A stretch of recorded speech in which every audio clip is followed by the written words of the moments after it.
Temper, temper. It's the perfect time to be transformed. I'm Mike Morrison with 2 minutes of insight and inspiration. Welcome to 2 Minute Transformation. Hey, I'll confess right now, I have to battle my temper. Don't get me wrong, I'm far removed from the days when I would blow a gasket and boil off, but I'm not so far removed that I don't have to step back occasionally and simmer down. A hot temper is not becoming a person of faith, but boy do I know a few people who profess a Christian profession and blow off frequently as their tempers flare. I've encountered people who threw temper tantrums right in the middle of church. Someone would say something they don't approve of, and as they say, Katie, bar the door.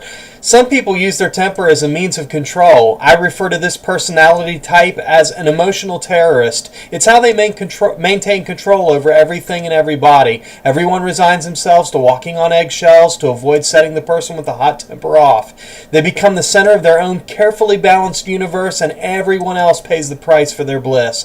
Well, Solomon's wisdom speaks again, and in the 19th chapter of Proverbs, he takes aim at the hot temper. Verse 19 says, "A man of great wrath will suffer punishment, for if you rescue him, you will have to do it again." Here's how the Contemporary English Version puts it.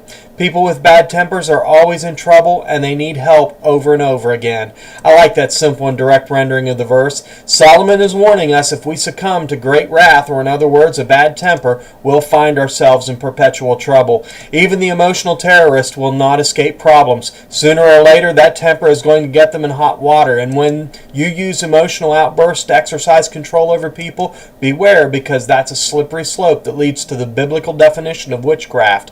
It won't go unpunished. But also Solomon warns the enabler, the person who's always there to mop up after the hothead. If you do it once, watch out, because you'll have to do it over and over again. The only way to break the cycle is through accountability. So with God's help, control your temper so your temper doesn't control you, and be transformed.